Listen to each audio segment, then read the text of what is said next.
Morning, everybody. My name is Paul Gunnell from the Community Platform. I'd like to welcome you all to the launch of Principles for Delivering a High Quality, Inclusive and Public Childcare Model. Just to give maybe some background in relation to the Community Platform itself, before getting into the issue itself, the Community Platform was formed over 25 years ago and currently has 25 member organisations representing the community voluntary sector organisations in the areas of poverty, inequality and social exclusion. And the organisations represent a wide range of issues and working in a wide range of issues, including travellers and Roma, lone parents, migrants, people with disabilities, work with disadvantaged women, people who are unemployed, people who experience domestic violence, who are homeless, who experience urban and rural disadvantage, and more broadly, dealing with issues of poverty and social exclusion.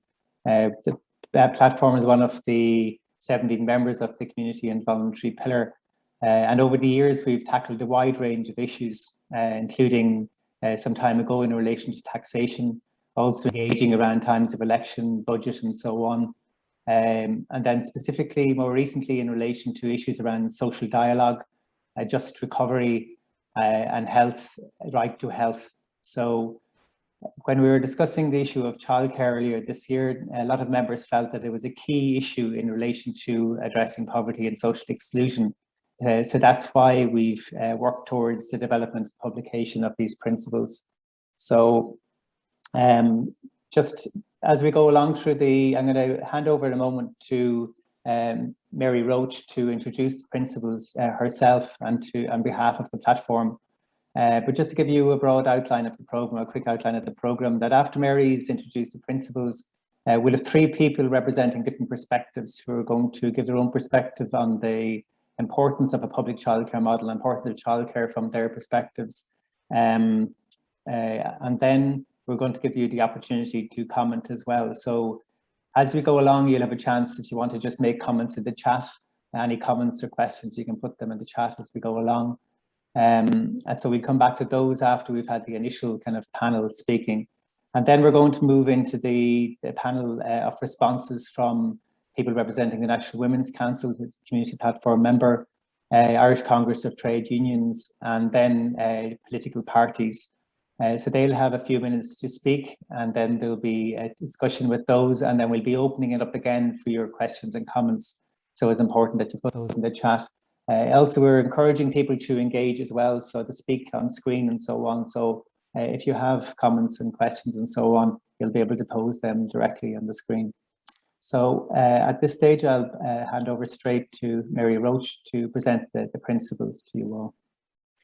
Thank you, Paul, and good morning to everybody. And I'm absolutely delighted to launch the Community Platform's document for a public childcare model.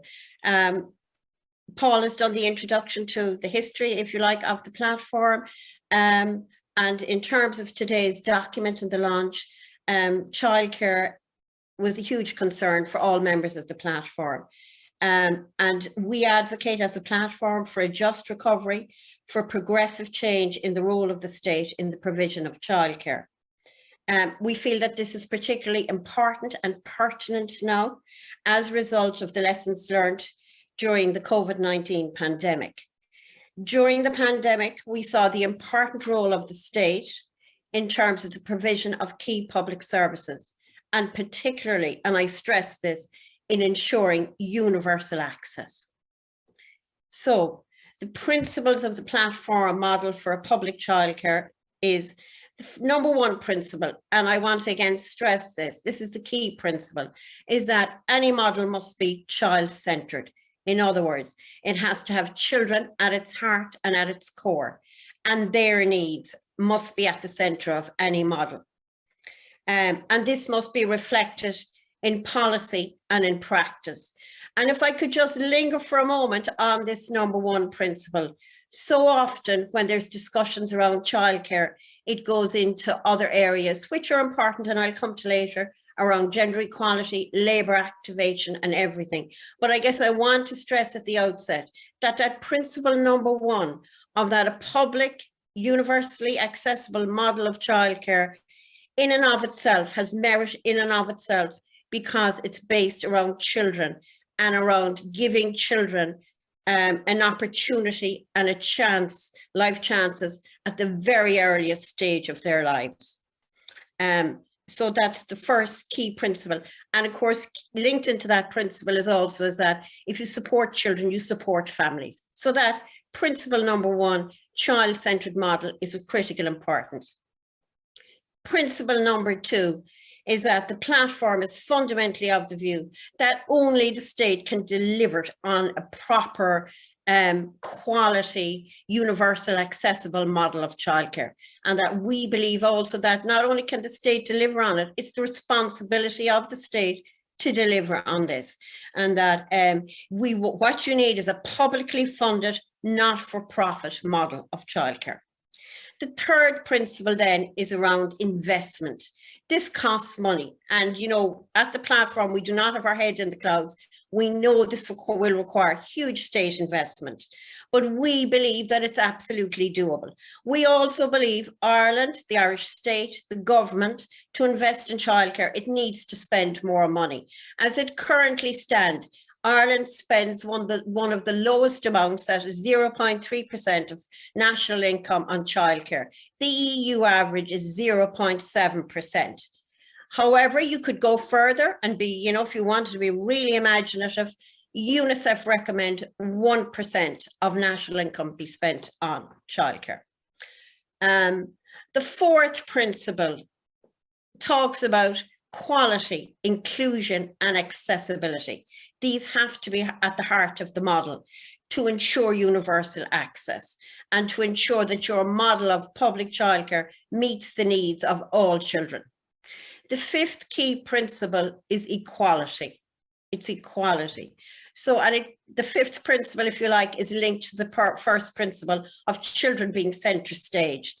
If you want to ensure better outcomes and life chances for children, for all the children of the nation, and especially children who are already marginalized and disadvantaged, children living in families experiencing poverty, children with disabilities, children of minorities, racial ethnic minorities, you have to then have equality as a key principle at the center of your model.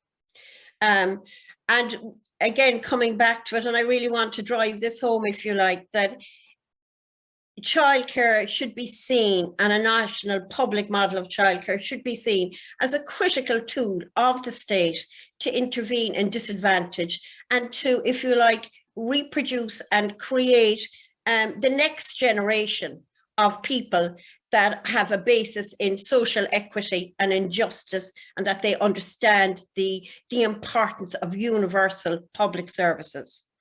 And I guess if that is at your core, then the issue of children and supporting families and equality of access is at its core. And you value childcare as a key tool in working to address inequality in society, then you also have to value the workers and the work of childcare itself. You have to value the environment and the people who work in it, because these are your critical people. So that would mean then you want decent working conditions, the sixth principle. You want decent pay, decent working conditions. You want childcare workers to be valued and treated with respect and dignity. So why have we selected these principles, and why are they important or essential, if you like? They're important and essential to the platform because we believe that childcare is a key public service. We believe it can contribute to addressing issues of child poverty and disadvantage. We believe a universal, publicly funded childcare model can genuinely improve life chances for children. It can advance equality for women. and it can support the greater participation of women in all aspects of society, but of course in the labour market as well. Fundamentally, at its core, this document comes from, I suppose, a basic belief that decent public services serve everyone. In other words, there's a whole of society dividend there if you have universal access to decent public services. So what have we got currently? What is the current model? And the platform is of the view that the current model is unsustainable, that it does not deliver quality outcomes for children, for those working in the sector, or for parents. We believe that the state has an overdependence on the private for-profit market, and we believe that this private for-profit market creates barriers for already disadvantaged and marginalised groups. Just by example, a figure in 2019 from the Vincent de Paul, 60% of lone parents could not afford to access childcare in Ireland. I mean, there are a whole range of other figures you could get. And again, I think it's worth saying Ireland spends 0.3% of national income, EU average is 0.7%, UNICEF say 1%. The other critical thing, and it's tied into Principle 1 and Principle 5, is that there is no doubt but that the current childcare model that we have, it reproduces class inequalities, it reproduces poverty, and it reproduces gender inequalities. And just to end on a positive note, is that countries who have public provision of childcare, we know the research shows us that they have higher quality childcare and that it's more accessible and the children have far better outcomes in it. So thank you. I'll hand you back to Paul.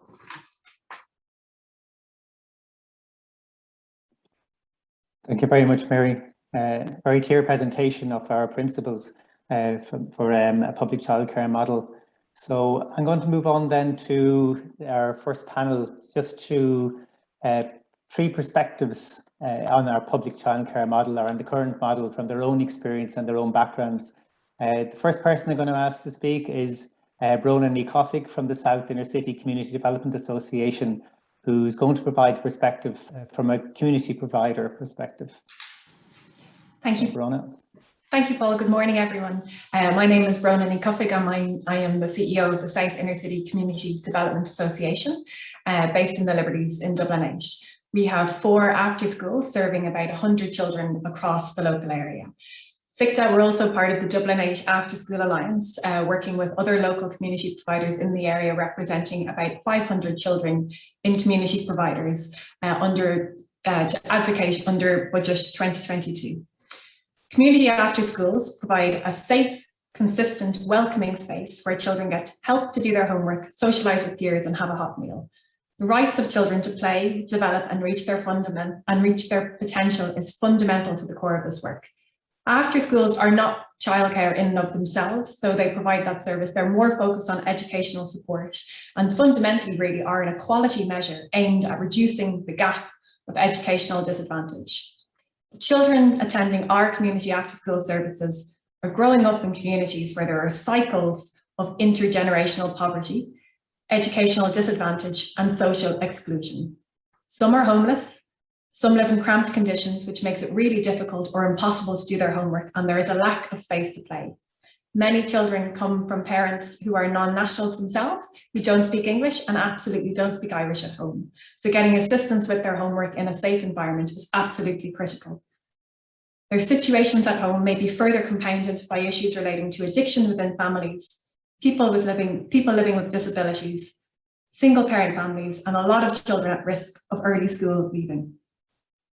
Under Budget 2022, we in the Dublin 8 After School Alliance called on the government to restore funding to ensure access to after schools projects for children in DEIS and marginalised rural community areas. Largely to address this imbalance and this focus of the current scheme on childcare being apportioned on the basis of parents' working status. While this is absolutely useful in some contexts, the idea that children can have access to childcare and educational supports on the basis of the employment status of their parents fundamentally undermines the rights of children and the need to support educational access across the board.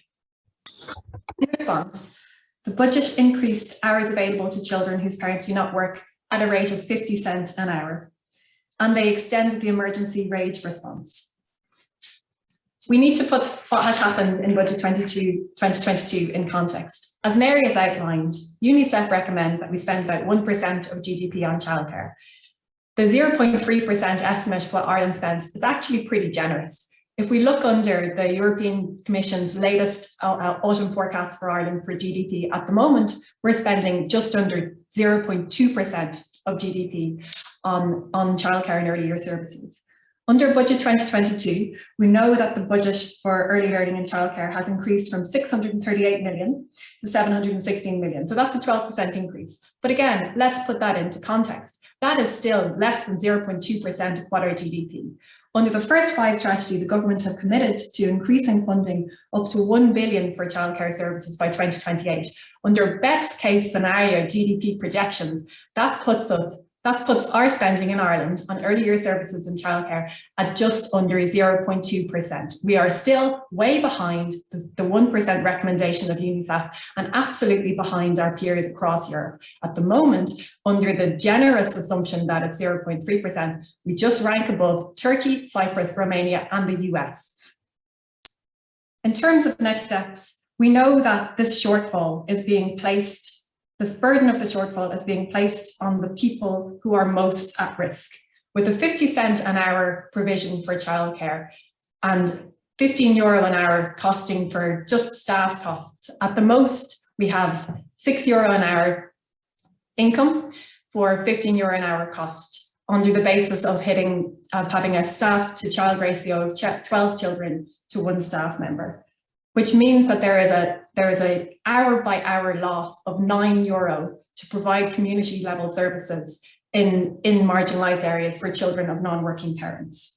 This shortfall is placed on community providers financially and has a massive burden and administrative burden on overworked staff. We also continue to place this burden on already under-supported parents, families and communities and children who need the support the most.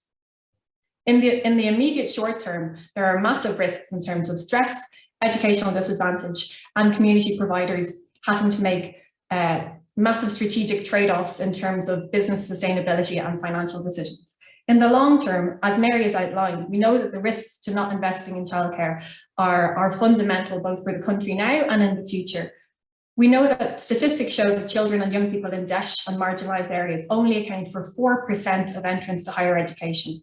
In more affluent areas, progression rates to third level education are as high as 99%. We know that this harms society as a whole. We know that economically, we are under-optimising our future potential labour force if this comes down to labour. But we also know that we're trying to operate in an ethical context, and that's what this comes down to. Ethically, do we want to balance out the shortfall in intergenerational funding and to address and redress the injustice that children in disadvantaged areas face on the basis of the working status of their parents? We continue to call on the government to appropriately invest in reaching the 1% target, and we support the fundamental call from the community platform for a publicly funded childcare model. Thank you. Thank you very much, Brona. Very important, really highlighting the key significance of the investment and the lack of investment in terms of the outcomes, in terms of reinforcing inequality and disadvantage in the current model. Okay, I'm going to move on to the second panel member for this panel. So it's Mick Kenny from the Association of Childcare Professionals, who's going to present the perspective of the professionals in the sector. Okay, thank you. Okay, thank you, Paul. My name is Mick Kenny. I'm a community childcare manager of 2 community services in North Kilkenny, in the area that would be classed as very disadvantaged. And I'm also on the National Council for the Association of Childhood Professionals Looking for increased investment into the sector is something that the ACP has been looking at for well over 10 years at this stage, you know, and we're still battling. But what we've seen in the last couple of years is a shift in government policy that's been detrimental, you know, to services, to children and to educators. The Department of Children introduced the National Childcare Scheme in November 2019. The scheme provides grants for many working parents for the first time. Given the high level of costs in childcare due to historic underinvestment by successive governments, this is a very welcome first step towards supporting families to access affordable childcare. While the NCS has been positive for many families, unfortunately it's had negative impacts for thousands of children from disadvantaged and marginalised families. These children and families were previously supported under targeted schemes, which recognise that children from families who are marginalised and disadvantaged require additional supports to provide equality of access, opportunity, participation and outcomes. The schemes help children access services that were warm, safe, welcoming, stimulating and child-centred. Children received hot meals, emotional support and a haven from the stresses of the children's lives. The targeted schemes have been amalgamated into the National Childcare Scheme, which unfortunately provides lesser supports for many of these families. In a recent provider survey, 67% of services that support disadvantaged and marginalised children said that the closure of these targeted schemes have had negative impact on the children, families and on their services. The National Childcare Scheme represented a significant shift in government childcare policy from a child-centred approach to a work activation model, where unemployed parents were entitled to less hours from childcare compared to children of working parents. We do welcome Minister O'Gorman's intervention in Budget 2022 that will see that after-school children of non-working parents receive a maximum of 20 hours per week instead of no entitlement, although this new entitlement will not take effect until at least spring 2022. But the disparity within the NCS still treats children of working and non-working parents differently. The ERSI makes it clear that children coming from households where parents are unemployed or inactive are at significant higher risk of poverty and deprivation. While motivating parents to participate in labour force training or education is one possible solution for this, it cannot be at the detriment of the child by using a carrot and stick approach. Children must be supported in their own right. The central objective of early years and after school policy must be to adhere to children's rights approach. However, by focusing on activating parents, the NCS broadens the gap of inequality between children and pushes disadvantaged children into a more vulnerable position. The policy focus of the National Childcare Scheme discriminates against children based on the status of their parent or guardian and infringes on their children's rights under the United Nations Convention on the Rights of the Child, Article 2 and 3. States are intentionally discriminating against children in a bid to motivate their parents or guardians to undertake employment, education or training. Equal access to care and education supports are being withheld from children because of their parents. The government is aware that withholding these childcare supports could have detrimental effects on the welfare and well-being of children who are marginalised and disadvantaged. Access to formative education and care should be a universal right and not a condition on compliance with a wider government policy agenda. The primary objective of government policy should be to support all families and provide extra support for those who need it the most.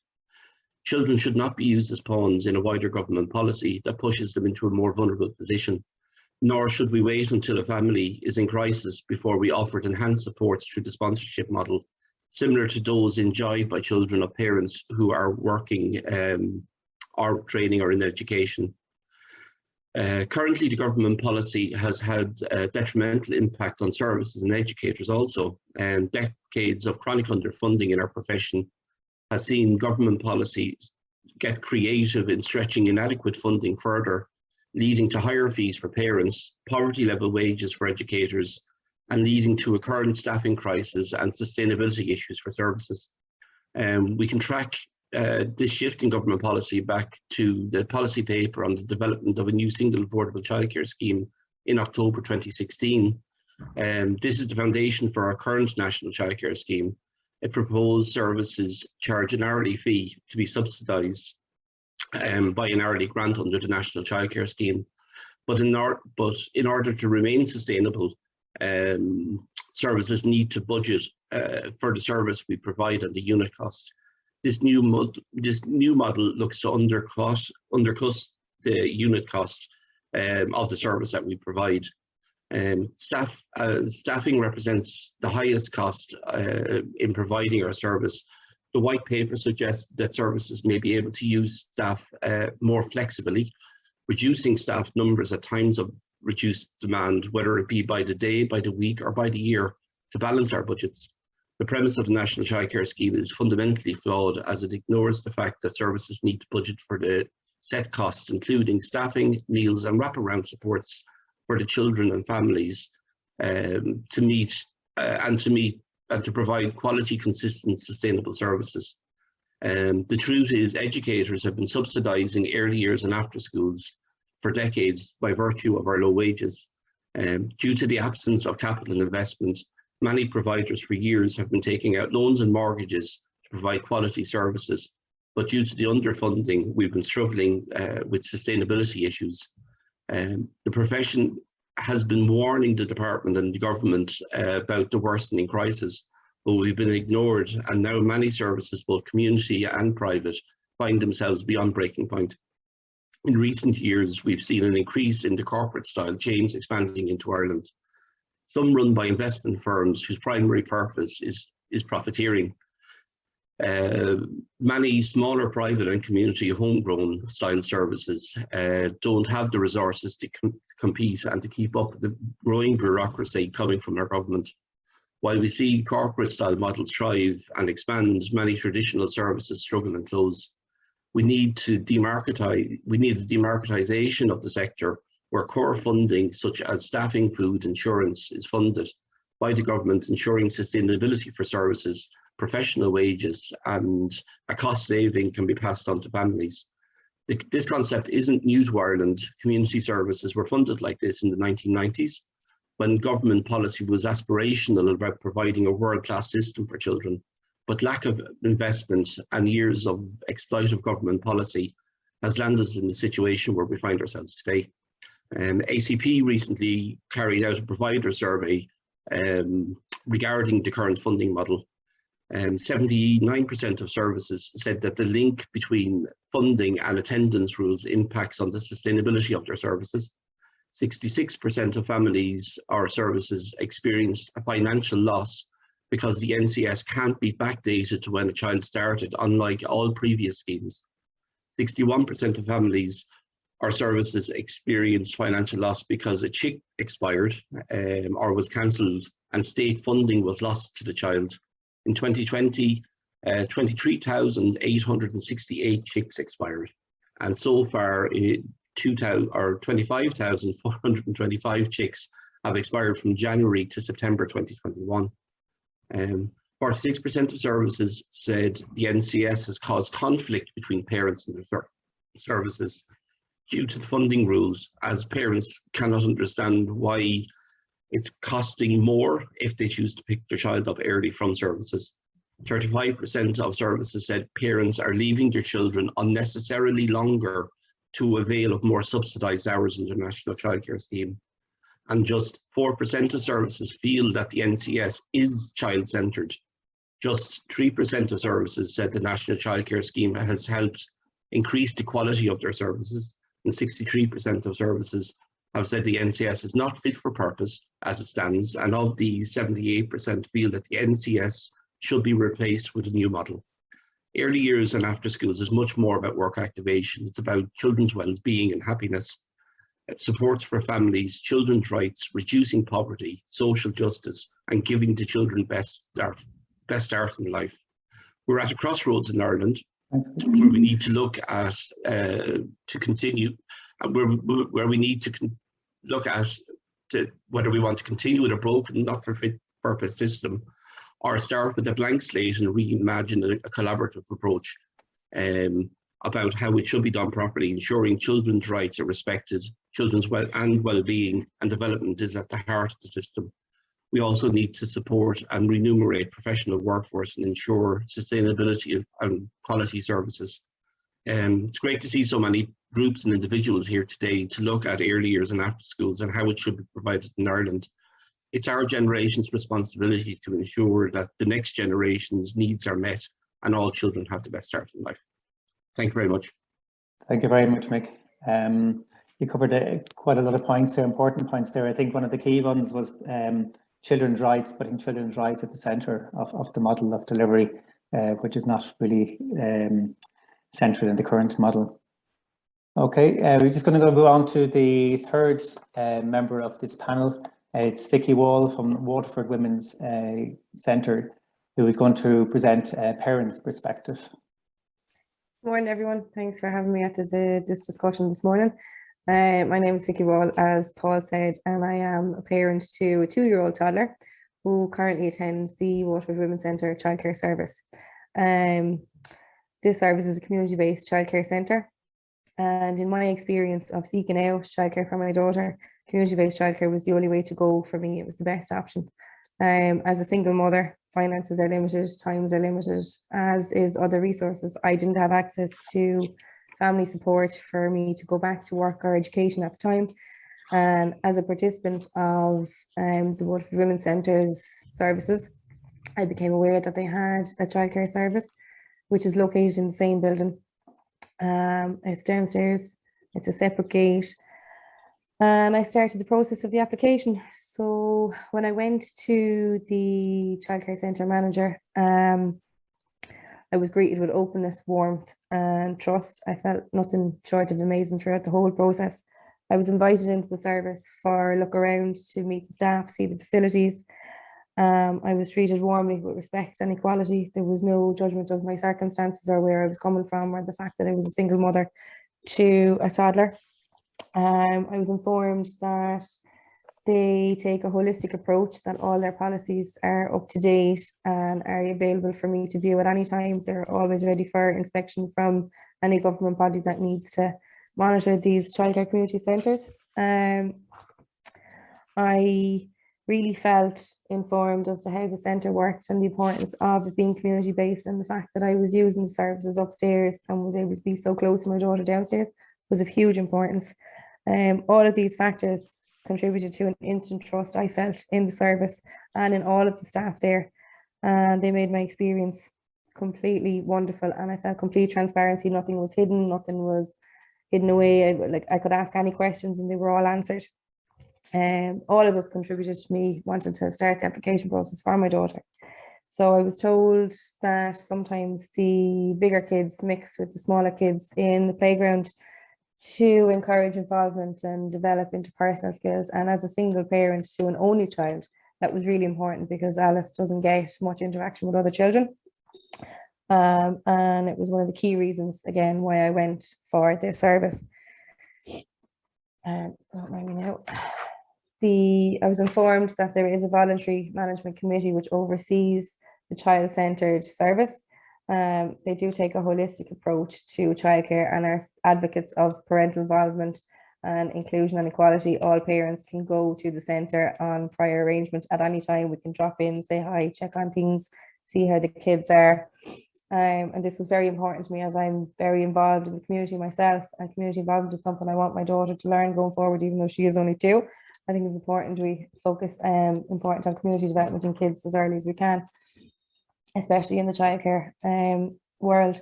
This type of community involvement and inclusive community-based childcare centres, children and families experiencing disadvantages have access to good quality inclusive childcare where the focus is wholly child-centred without the need to focus on profit. Another factor in choosing the community-based childcare centre like Waterford Women's Centre childcare service is that it was very close to my home. I don't drive, so I'm able to walk the 20-30 minutes depending on how fast or slow I'm going that morning on my coffee. It's not too far. I don't drive, so it is very accessible. The fees were also very affordable for me, and all available grants were made aware to me by the centre staff. I didn't even know that the NCS grant existed until the centre manager told me. She sat me down, went through the entire process with me from beginning to end and helped me apply for it, and eventually got a place for my daughter in the centre. I felt wholly, fully supported through the entire journey, from visiting the centre, the application process, and to getting a spot in the centre for my daughter. All in all, I do genuinely feel that my experience of gaining childcare from my daughter would have been a completely different outcome. Would it not, and I don't think it would have been a positive one if it wasn't for the Women's Centre Childcare Service. I think it's really, really important. I know going for the childcare options, I would have been waiting a very, very, very long time, which wasn't an option for me.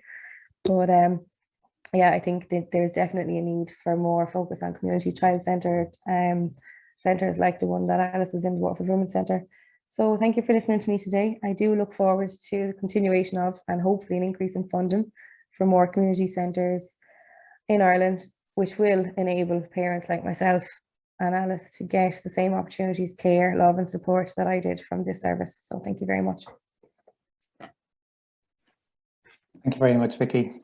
I think you did a very good job in the kind of highlighting the importance of community childcare facilities in addressing issues of inclusion and equality, but also, I suppose, in terms of the importance of participation of people from the communities themselves in the facilities, and it's part very much of the community environment that people are in. Okay, I'm just going to open it up now to questions and comments for a few minutes until we move on to the next panel. So there have been a few comments coming in the chat. So I'll just try and pick up on some of those. Maybe if people who even made the comments were willing to speak as well, that would be good.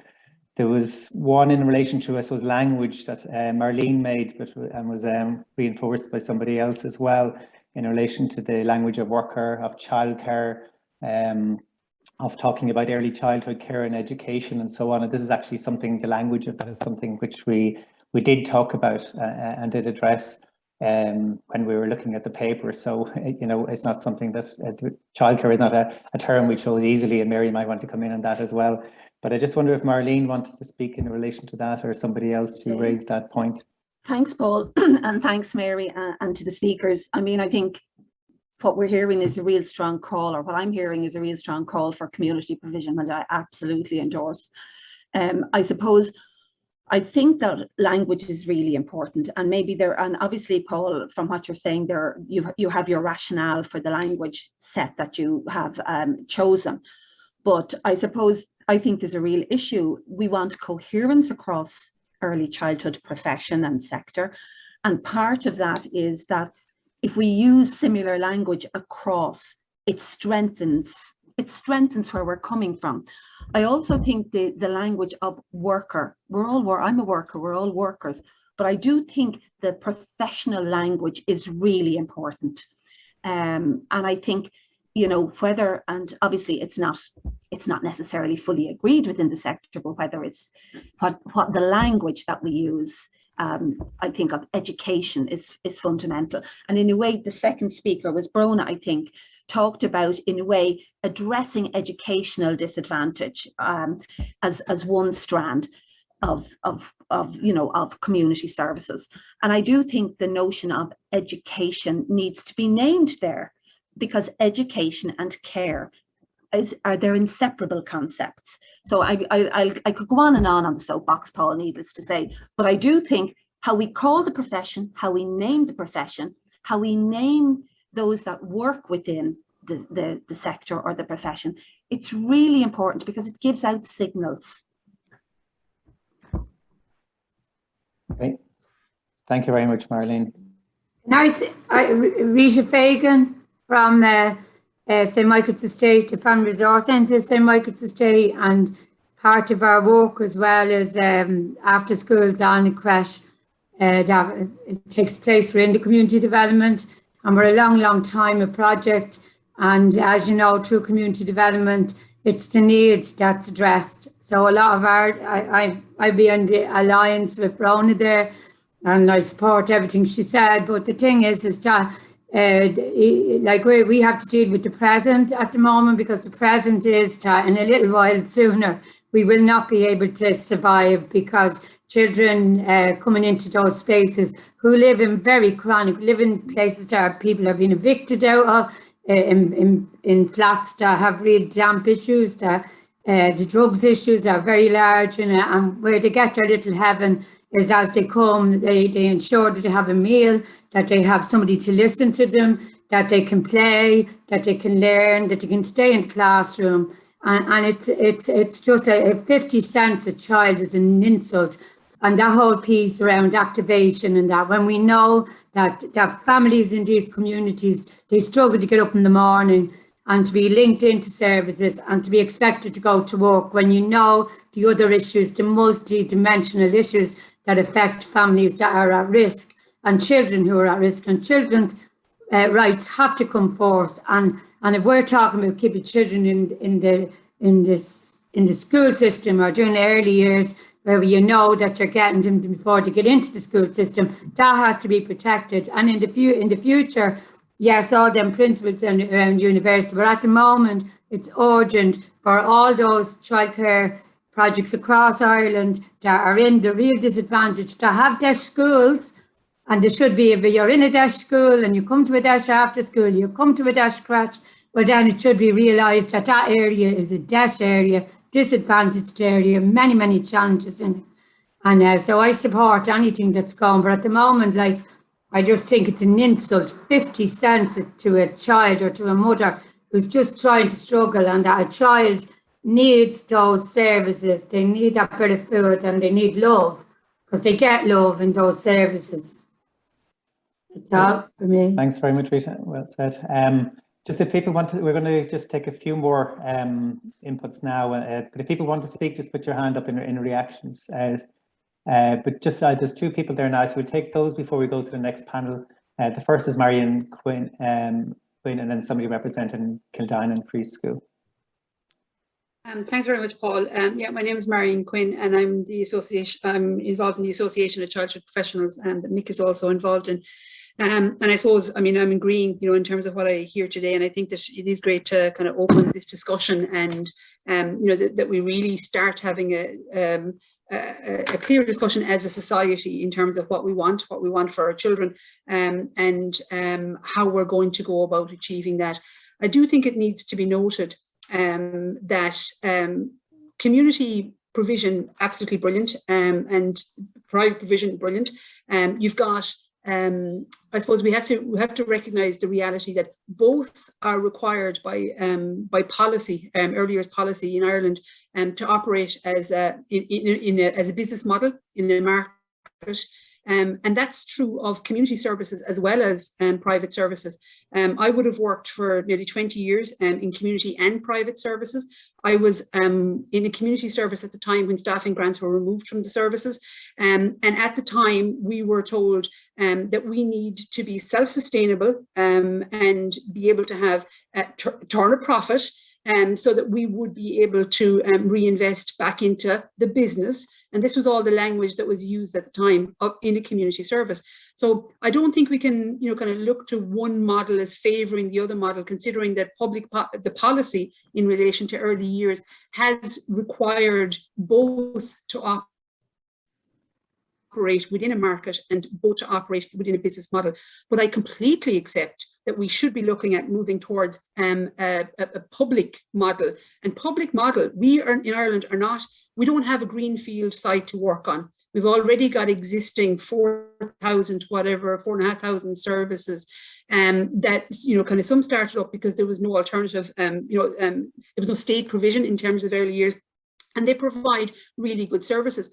We don't know for sure in terms of the consistency, in terms of the level of quality. We know that the vast majority of services are meeting the minimum requirements of regulation. We know that services, private and community, are performing very well in terms of Department of Education inspections, but they're not rolled out across all services yet.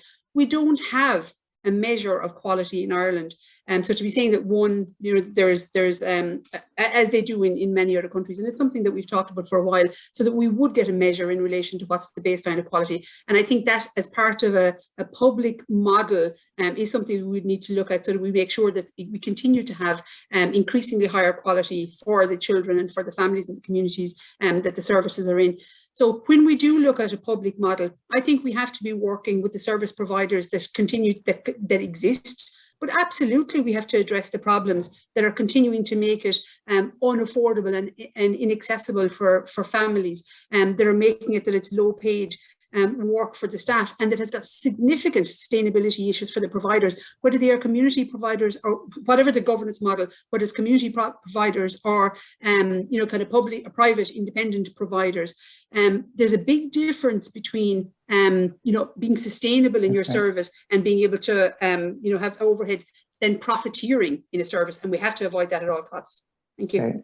Thanks very much, Marion. Your point's well made. Sorry, I know there's a few hands up, but I just have time to take one more. So I'll ask to whoever's speaking on behalf of Kildinan Preschool to speak now, please. Hi, my name is Minna Murphy, and I'm an owner and manager in Kildinan Preschool and early years teacher. That has been discussed here already. Why I wanted to just have a few words is that I come from Finland. So I have seen firsthand it, and I have a very good perspective how publicly funded early years model could work. And when I first came here, I was just flabbergasted of the dysfunctional system that we face here in Ireland. But the main thing is that Ireland doesn't need to invent the wheel. It's already invented in many places, although they don't need to pick and, for example, go straight with the Finland model or any other Scandinavian model. But the main thing here, as we all agree, is the fact that funding needs to be increased. That's the main thing. What we saw in Finland is that with the system that we have there, we can offer equal opportunities. So all the children can go to earlier sector, earlier centers, earlier education. As a parent, we sent our firstborn into the early years care, and we pay 270 euros a month for a full day care where my child gets a hot meal, breakfast, snack, and high quality care. For as a private owner, in Finland, for example, it works for everybody. We have community services, we have private providers, and we have also publicly supported childminders. So then that's really great for the families, because then they have options to whatever suits their needs and their child's needs. But the main thing, like what I would like to also address here, is the children's right. They have a right to go for a quality early years care, because we know that quality early years care carries children fundamentally all the way to their adulthood life. Academic achievement, what kind of jobs they select, what kind of spouses they select. It is so important, and all children should have access to it. So, yes, thank you. Great. Thanks very much for that point. I think, like I said, that we don't have to reinvent the wheel, that there are examples out there that can be used to build a real public model here. Thanks very much.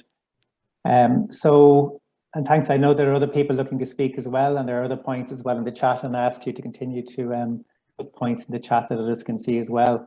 But I'm going to move on now to the next panel of responses. And so we've asked people from different perspectives to speak for 3 to 4 minutes, make opening statements, then other questions can be put to them and they can engage in the discussion afterwards. So I've sent out the order, so I have to shift it slightly because of other demands people have. So the first person I'm going to ask to speak is Deputy Jennifer Whitmore, TD, Social Democrats. Okay, thank you very much, Paul, and thank you for, unfortunately, I won't be able to stay for the entire meeting because I have to go to the chamber to speak in a few minutes. But I just want to say firstly, thank you for organising this meeting. And what I find really, really positive about it is that there's so many people from different aspects and, you know, working in the sector coming together to have this discussion. And I do think that's really, really important, because what I see and have seen over the years is that sometimes the government can use that as a reason not to engage. They say, oh, well, you know, there isn't one voice, everyone's looking for different things. And I think that makes it more difficult to make the fundamental asks that we really need to make for our children and for our early childhood educators. So I think this is a really positive meeting.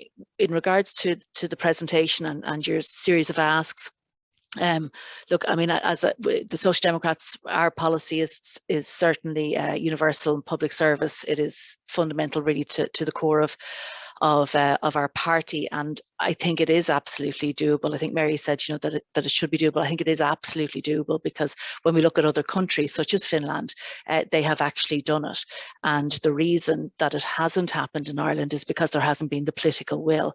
It's not that there isn't the need for it to happen; the will isn't there, and I think a lot of the time, you know, I'm speaking as a parent here. When you have children that are, you know, at that age and stage in their lives, it's a very tiring and stressful period. You sort of put your head down, you get through those few years, and then they're into school, and then you move on to the next stage. And I think, you know, there isn't the sort of pressure a lot of the time coming from parents, because they don't have the time or the energy to put that pressure on. And oftentimes it is people like yourselves who are actually left to make those calls on government. But I think it is very important that we do see the level of investment from government on it.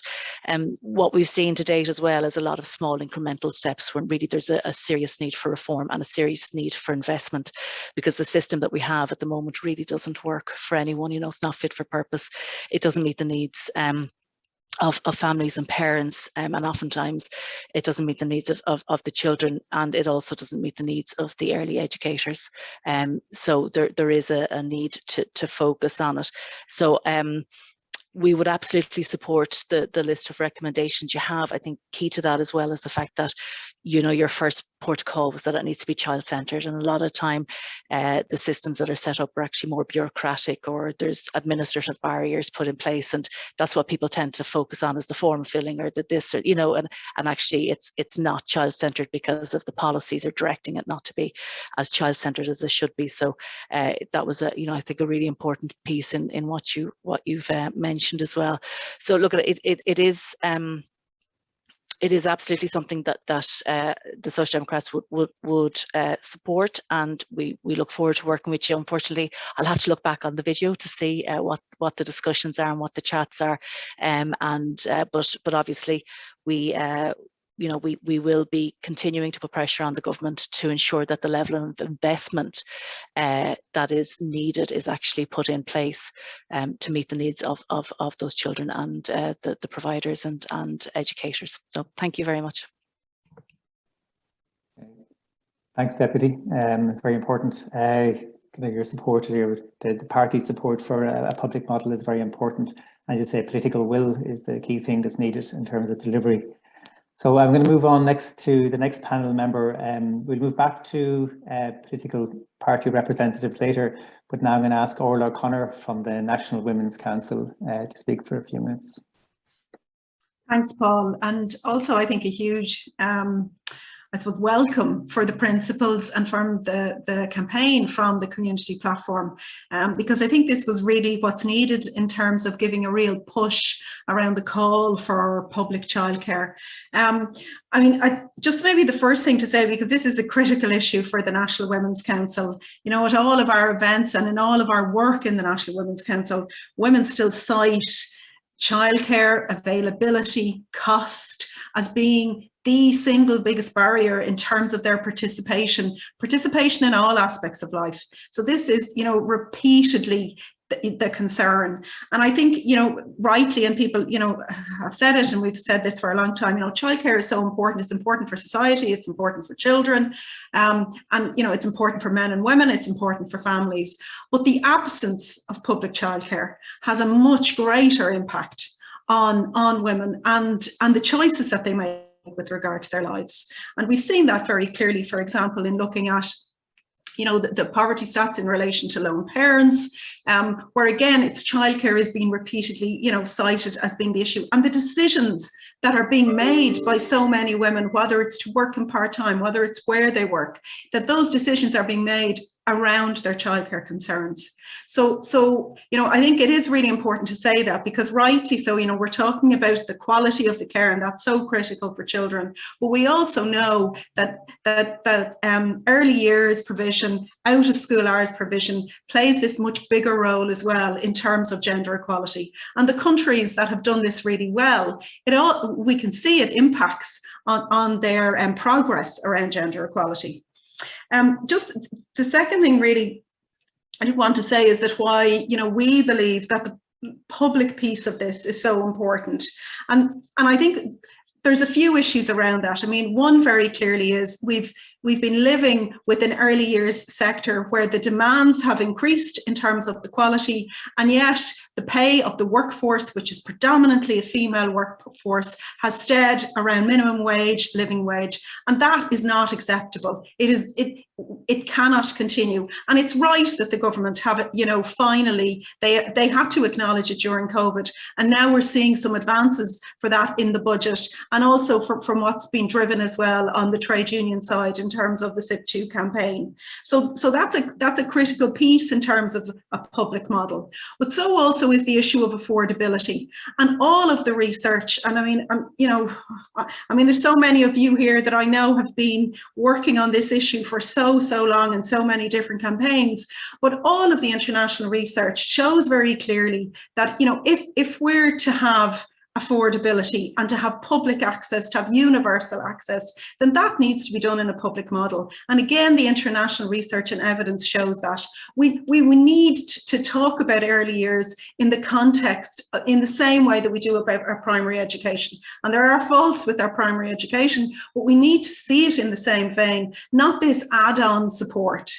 And just another point I think that is really important as we're we're not coming out of COVID, actually, but as we're in COVID, the part of the learning around COVID was how much we relied on grandparents and on family members to fill all of the childcare and the early years gaps, and the out of school hours, all of the after school piece as well, that it was family members and mainly grandparents and mainly grandmothers providing those gaps. And our childcare model and our early years model should not be based on all of these extra unpaid pieces that are done by women. And that's why we need this transformation into the public model.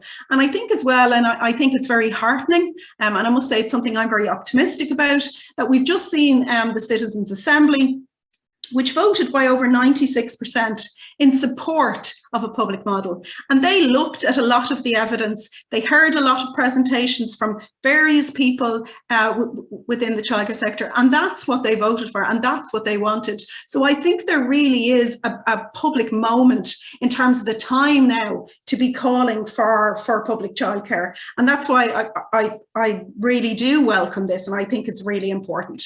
So that's my piece for now. Thank you. Thanks very much, Orla. I think that was an important point to finish on as well in terms of the Citizens' Assembly. So we know that there's wide public support for such a model. So it's important to build on that support that we have. So I'm going to move on to the next speaker on the panel, who's Laura Bambrick from the Irish Congress of Trade Unions. Thanks, Laura. Yeah, thanks, Paul. Good afternoon, everyone. So as Paul mentioned, my name is Laura, and I look after social policy and employment affairs with the Irish Congress of Trade Unions. So anybody listening in today not familiar with us, in brief, we're the umbrella body, we're the representatives for 45 separate unions on the island of Ireland, and collectively we represent the interests of some 800,000 workers and their families, and that makes us the largest civil society organisation on the island. So trade unions have approached the current crisis in childcare from two fronts. The first one is about tackling the poverty pay conditions and career opportunities for early years professionals. And the second one is about tackling the lack of access and lack of affordability for working parents of children who are being cared and educated for in these settings. And for too long, we have been told that we cannot square this circle, that if we are going to improve the pay of the workforce, well, this is going to push up out-of-pocket expenses for the parents. Or if we're going to make the system more affordable for families, well, that's going to drive down the wages.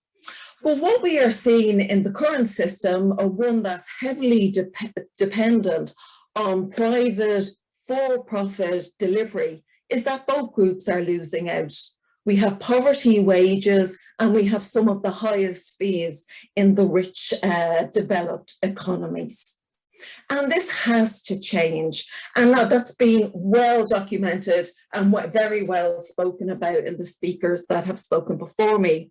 So I think what is important to make in my remarks is that what we are seeing is evidence that it is changing. Orla touched on there the introduction of JLC for the early years sector. This is a landmark decision. The new funding model, that's a really big step in the right direction, allowing for the funding of services to improve pay and quality. The cap on fees, it's really important that for the first time, we're seeing the state taking an input in the regulation of cost for parents. So there is some good real life evidence that we are seeing for the first time the state bringing an end to its hands-off approach to childcare. Is there still a lot to be done? Absolutely. But I think it's an important part of the conversation that we're having today, because there are so many people on this call, both themselves as individuals and the organisations that they represent, that have been working for years, for a generation now, to make childcare a political issue. And for the first time, we have it on the agenda. So there's a lot to be done, but I think we're now in a position where we can say what the principles are setting out in the platform's document is no longer aspirational. We really have within our grasp a fit for purpose system. And I want to congratulate everybody that has been involved in getting us here, and also to the platform for bringing us here today and allowing this important discussion around the documents that they set out. Thanks, Paul. Thanks very much, Laura. And thanks for your optimism as well. That's very important that we work on that in the sense of that there are positive moves already that we can build on. And Orla highlighted already the public support for this.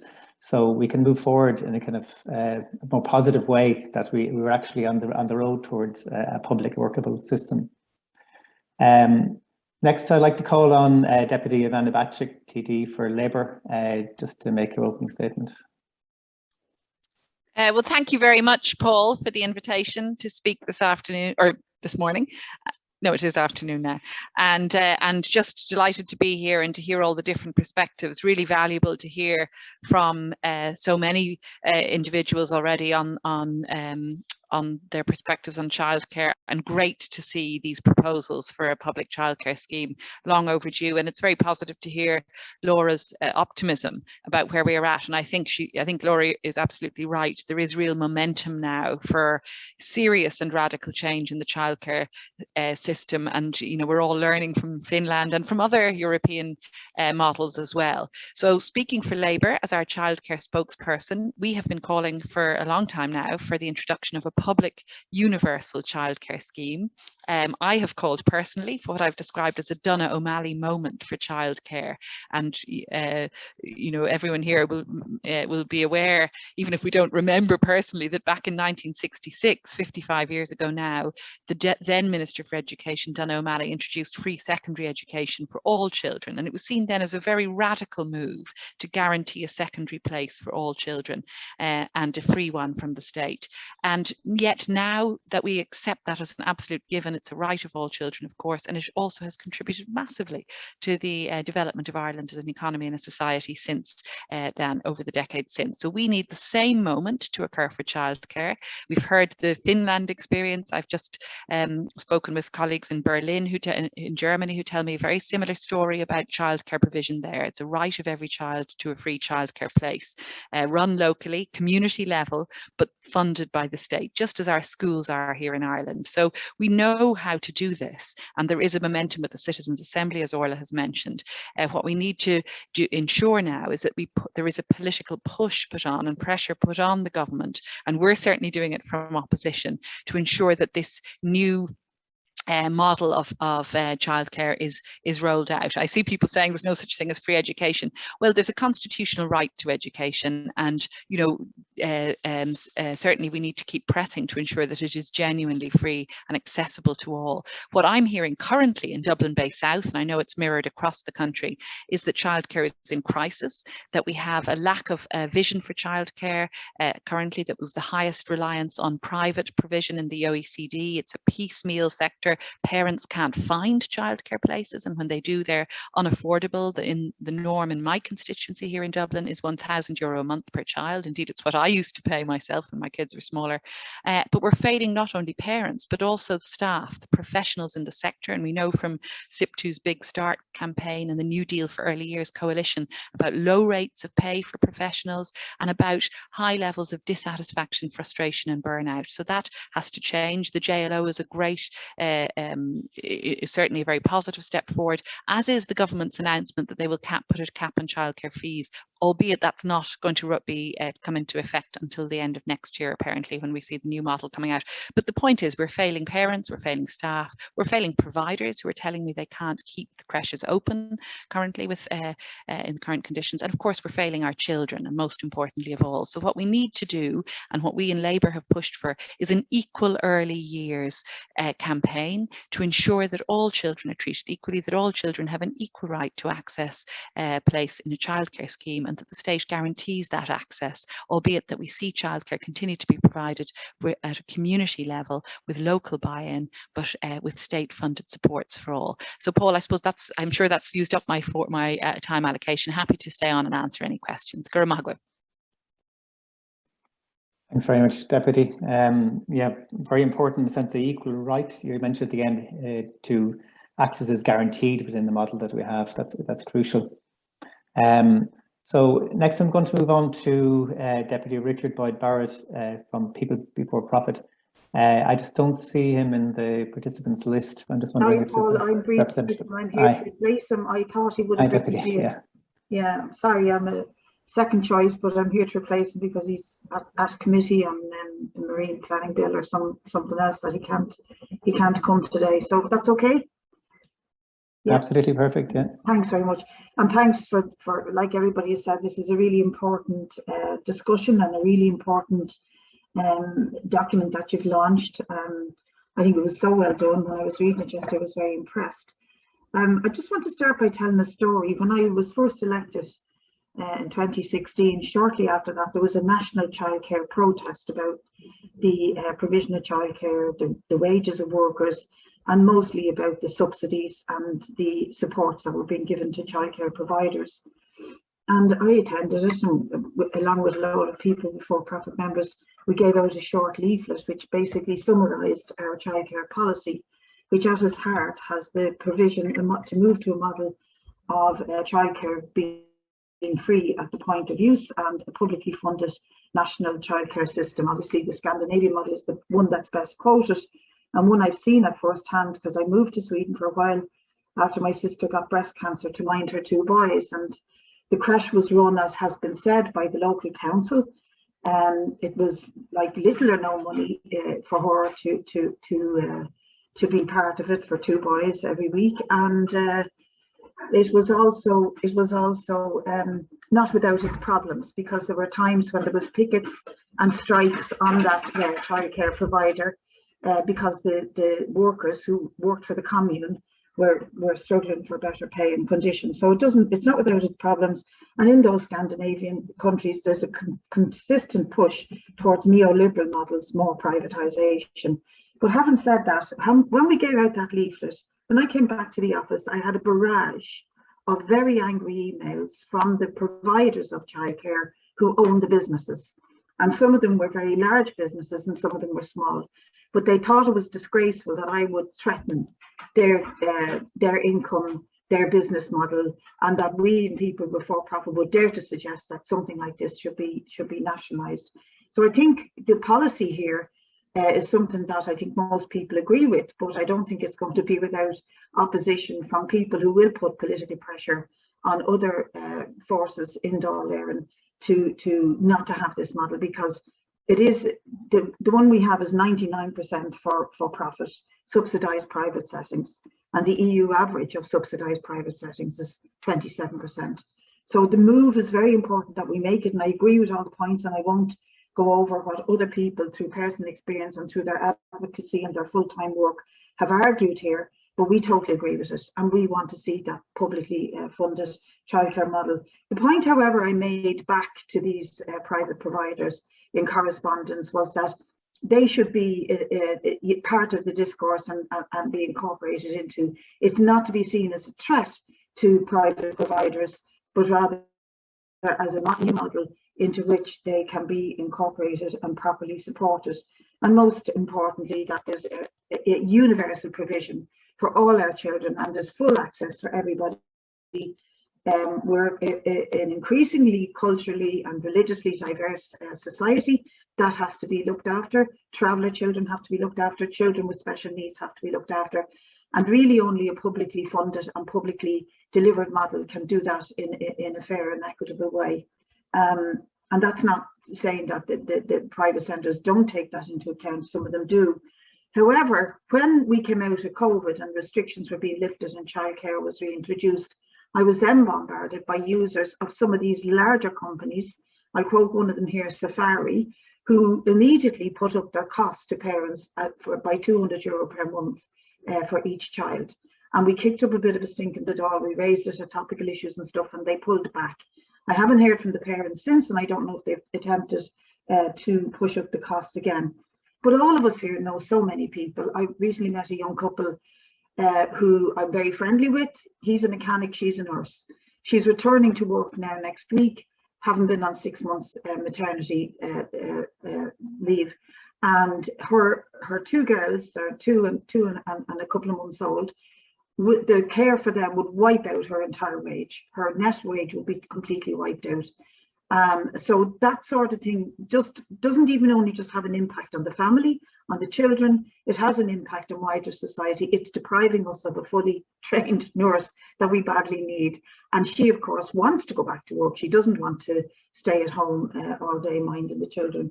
I just wanted to make a comment on another thing that was mentioned there about grandparents. There was a survey done a couple of years ago about the grandparents and the way they see themselves in society. And there's actually a high level of depression and alienation among a lot of grandparents in working class areas because they're repeating their lives. They've reared their kids, they've moved on, and now they find they're rearing their kids' kids. And that's what they do with themselves all day long, simply to allow them to be able to go out to work because childcare is unavailable, inaccessible, and unaffordable to them. So there's a real need for us to move to this model. It's been proven elsewhere that it works, and it would only be in Ireland that you'd have the reverse ratio, 99% of it being private care that's subsidised by the public, and a very small percentage that's available through other means. And finally to say, I think if we compare this to what we have in terms of primary education, I don't think the parents of this country would put up with a hodgepodge mixed bag of delivery of services for their children once they go to primary school. There's lots of problems in our primary schools, particularly in DEIS schools. There's lots of problems with special needs.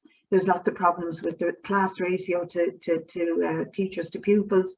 But we do have a universal model for children once they turn 4 or 5 and go into primary school. We would not put up with that sort of delivery of service for them if it were mirrored the way we have it now for children up to 3 and 4 years of age. So we want to see a universally nationally funded childcare scheme. And this debate, this discussion is so important.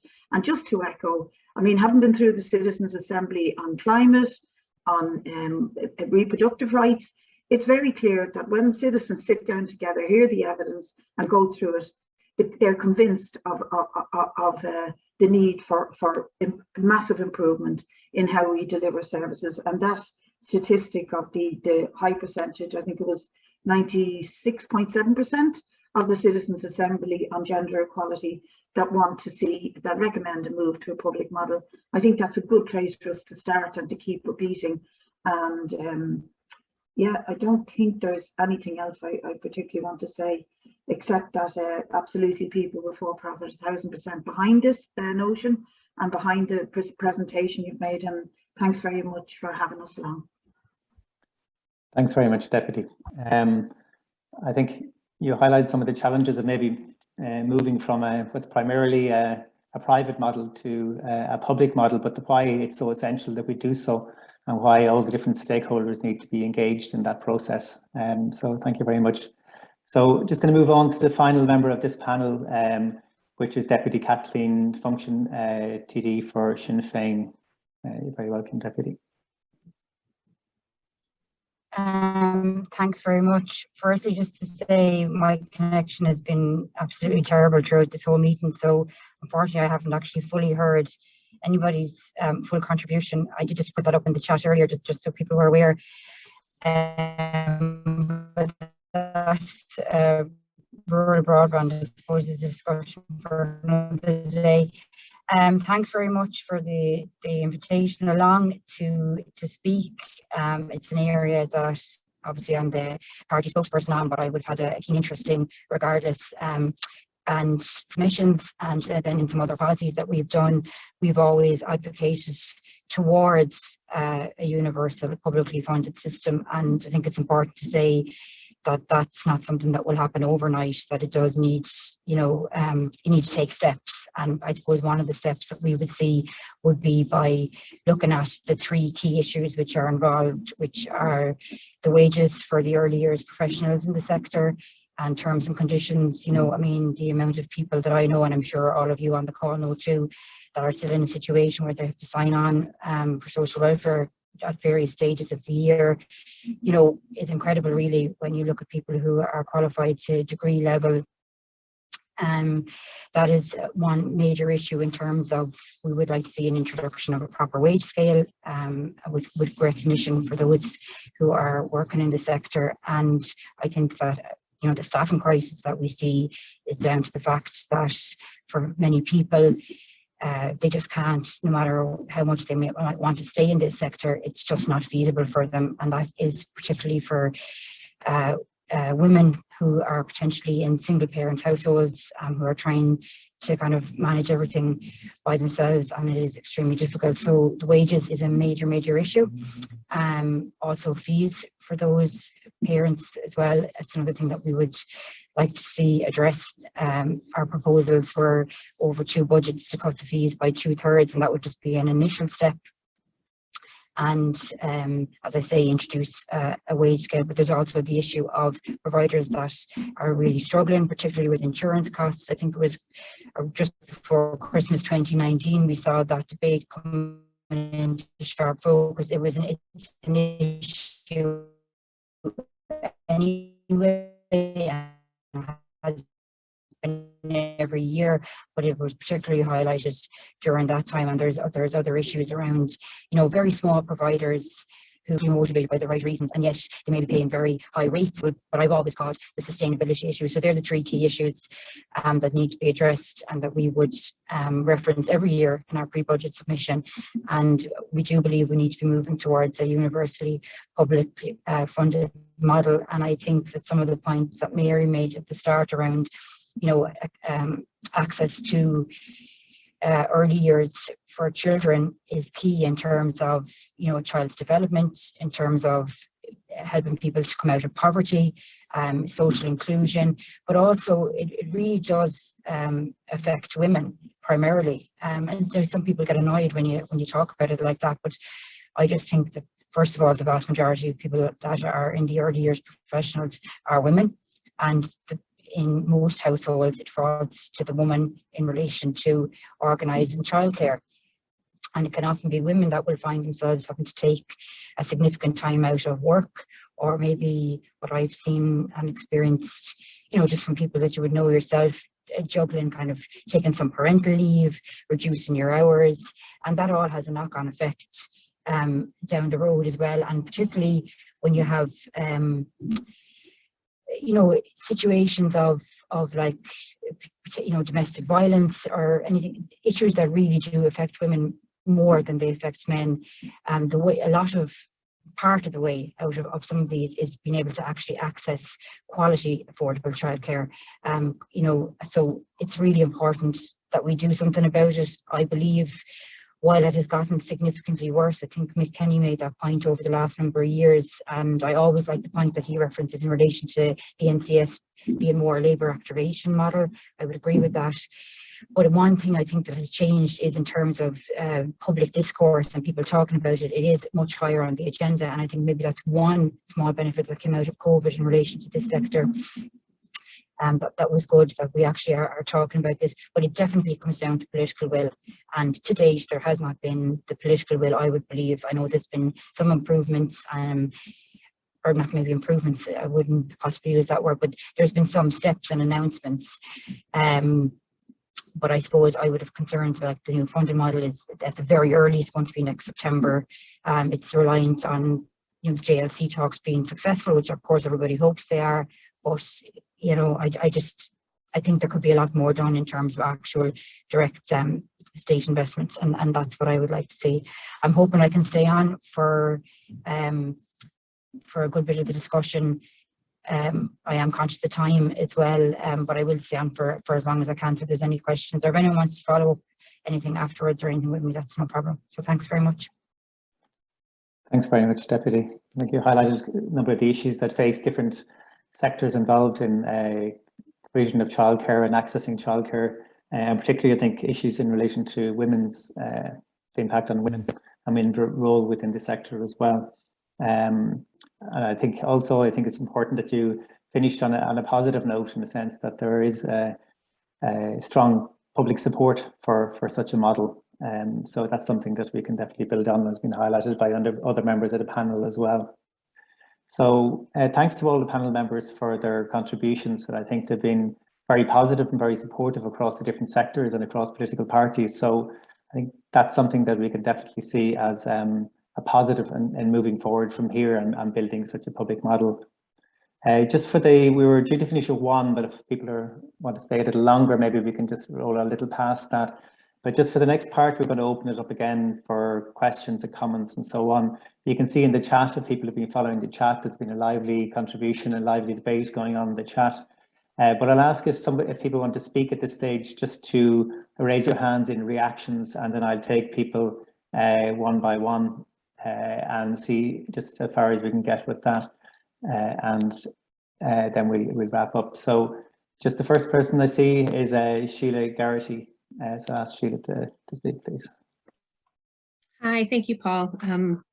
I'd like to start by saying that these principles are you know, I think they're really well developed, and I think they capture the key issues around the early childhood education and care field and school-age childcare field in Ireland, and they provide us with a really useful framework that we can use when we're looking at policy and we're looking at practice around, are we achieving these principles, and also a space maybe for debate and discussion around what do these mean in practice, how can they be operationalized and applied in day-to-day work.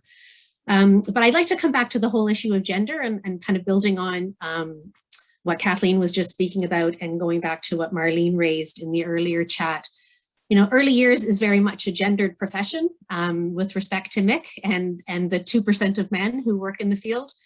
And it comes back to language. You know, I'm the chair of PLAY, which is the Association of Academics and Lecturers in the field of early childhood education and care across our HEIs.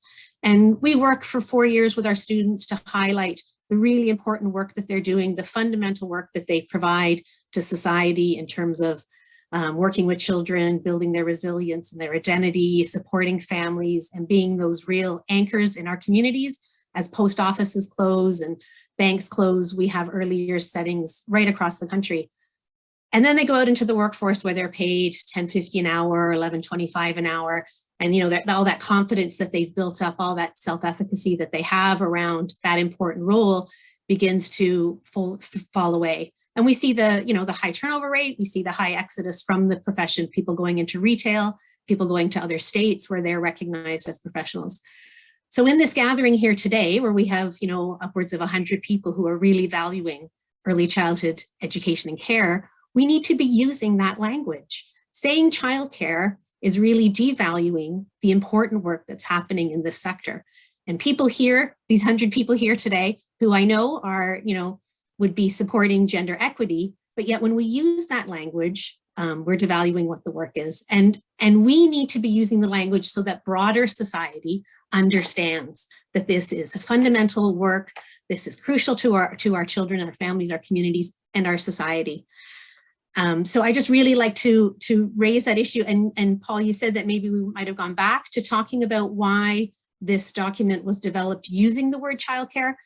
So I'd really welcome hearing from people who were involved in writing this brief, if they could share with us their rationale, because it's really taking away from the efforts you're making to push, to value this when you're using that language.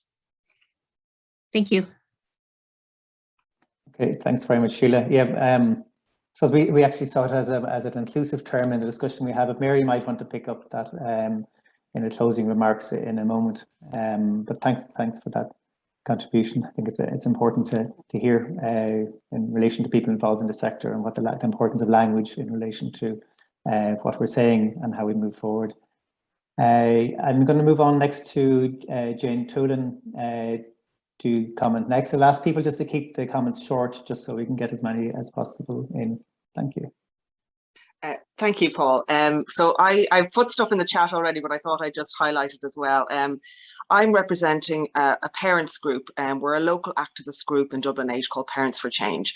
But we are, I suppose, we've campaigned on our, we've done some campaigns and are continuing to campaign around the issue of I suppose, early childhood education, but also kind of quality of choices for parents and children. That we believe that early childhood care shouldn't be limited to the creche model only. That we need support for parents who choose to stay at home, who want to stay at home and raise their own kids. We find like we need to join the dots between kind of maternity leave is too short, that the paternity leave should match maternity leave. We really believe that I suppose the system is fundamentally broken here, and we really need to change. We are a local, as I said, a local activist group, but we hope to, I suppose the issues are national, and we'd like to make alliances with other groups as well, and to be able to campaign to change some of these issues. Thank you. Okay, thanks very much, Jane. I don't see any other hands up. I just wonder if anybody else wants to contribute. You'd be welcome. We're going to wrap up in a few moments, but there might be somebody else. McKenna, you're back in again. That's fine. Just as I said, just to keep contributions short. Thanks. I'll do my best, but I can't make promises. No, I suppose it's just to jump in on one or two little comments, I suppose, during the discussion. One was just, like say, I'm a community provider. I've worked in community childcare for over 26 years, but I have an awful lot of colleagues who would be private or independent providers who very much work along the same lines as with a community ethos like ourselves. And while by governance, we're non-profit, but because of sustainability issues, they're also non-profit. As I said, I know plenty of private providers as well that are carrying, because of the way the nature of the NCS is funded. I know many of them, like ourselves, are actually carrying children unfunded, because as one private provider was on to there a few weeks ago, sort of said, at least I know if they're coming to my service, they're going to have a hot meal before they go home. So I think, like, the childcare sector is hyperly complicated, and it's not just a black and white issue. There's many shades of grey. But like, as I said in my speech earlier on, my one concern is we're seeing, it's a bit like, I won't make brands, but it's a bit like, you know, when you have a big supermarket chain moves into an area, and then you see an awful lot of smaller services that were originally developed to sort of meet local needs in the community, sort of not being able to operate anymore, you know. And my fear is a lot of these bigger chainy type of services are profit driven and they're profiteering, you know. And then the other thing is just when we're talking about meeting the needs of disadvantage, like, I know it was brought up there before around looking at a day style model, and like, there are pockets around the country, especially when you look at the Public map of deprivation, that have high, you know, needs and marginalized families within their communities, and they do need additional supports.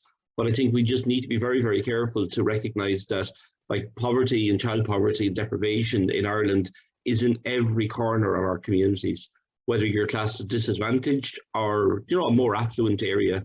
And I think we need to be looking, if we're looking at a new childcare system, it needs to be foolproof, that literally no child is actually left behind. So just a bit of food for thought. Thanks very much, Mick.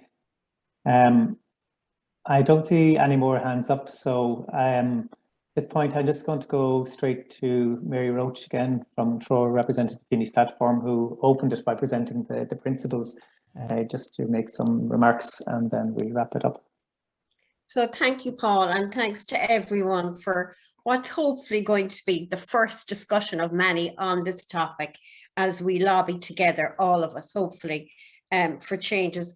I just want to first acknowledge Laura Bambrick from ICTU, our Congress of Trade Unions, and Deputy Function's comments about the kind of shift in the discussion, or the shift in the discourse that is taking place, the conversation around childcare, that it has shifted.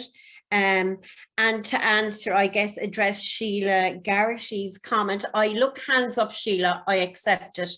You know, and I defer to your, I suppose, greater knowledge on this topic. And just to be honest, to answer your question, when we were drafting the document, it came from a real place of that the conversation that was going on around this issue was so one-sided, and that the providers, the private childcare providers, dominated the debate at a certain level with government and everything.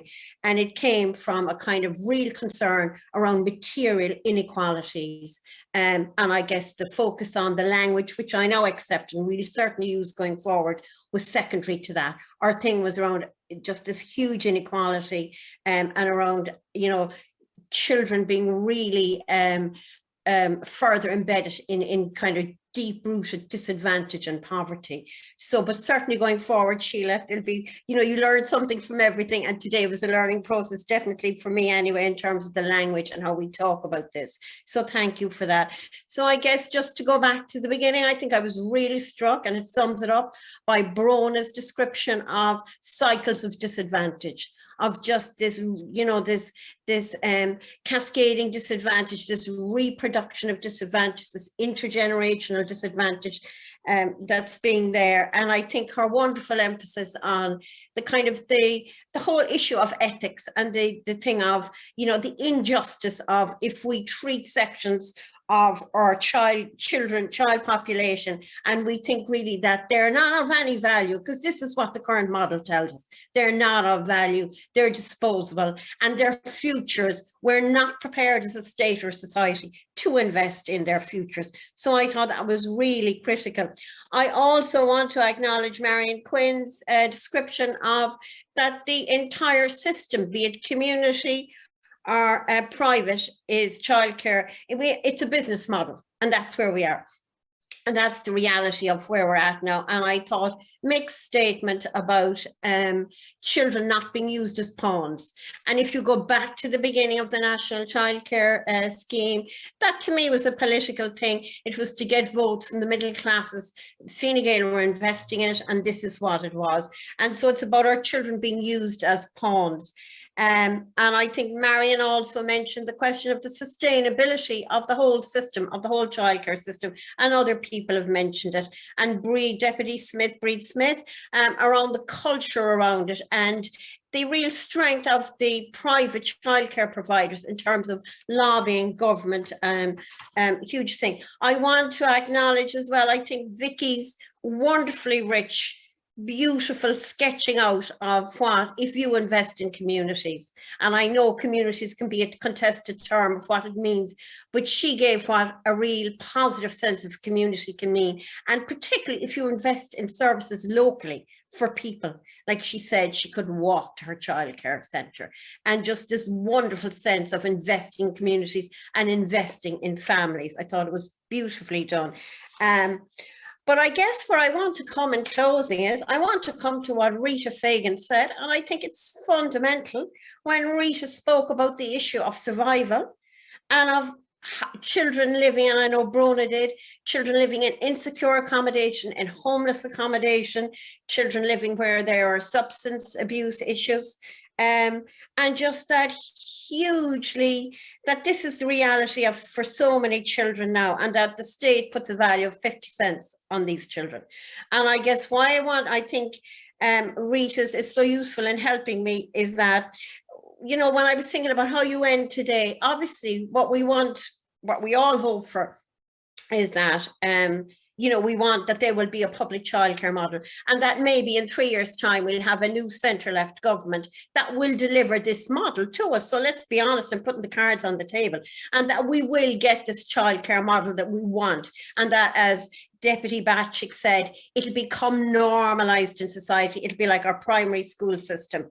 But I think the value of Rita's issue is that in the meantime, while we're waiting and lobbying for this, there's also work that has to be done by all of us, politicians, community activists, by the platform, everybody, to keep this issue on the agenda and to keep pushing for a public model. And that also there are no further cuts on the system right now. We may have 3 years before an election, and that we keep hammering away what Rita Fagan said, that 50 cents investment in a child is not acceptable. And that it's not acceptable, particularly in a year of 2021, when we're celebrating the centenary of the Irish state, when we're supposed to be talking about our children. Do we want to come back here in 10 years' time in 2031? And can we hold our heads up? And as Deputy Batchik said, can we celebrate that we have a Don O'Malley moment in childcare as well, and now our children have a public childcare model that all children are entitled to. And I think the other big thing is that this is a political issue. Laura said it, Laura Bambrick said it, and I also think what Orla O'Connor, it has to be acknowledged, this is a huge issue for women and children. It is about women and children, and you can't really break the link between women and children. It's just there. It's embedded in every aspect of our society. So these are political, and these are issues around housing. These are issues around healthcare. These are issues around calling the state to account. And so thanks to everybody. I'm certainly leaving invigorated, and I hope everybody else is. And the platform is going to continue with this. We're going to continue lobbying and continue driving this issue forward. So thanks again. Great. Thanks very much, Mary. I think that's a good way to wrap it up. Just to thank all the contributors, all the panel members on the 2 different panels, to Brona, Mick, Vicky, Jennifer, Orla, Laura, Ivana, Breed, and Kathleen. I think it's been a very rich discussion, and we definitely see it as a good jump-off point for ourselves and working with all the stakeholders in delivery of a public childcare model for the benefit of everybody in society. Thank you very much, everybody.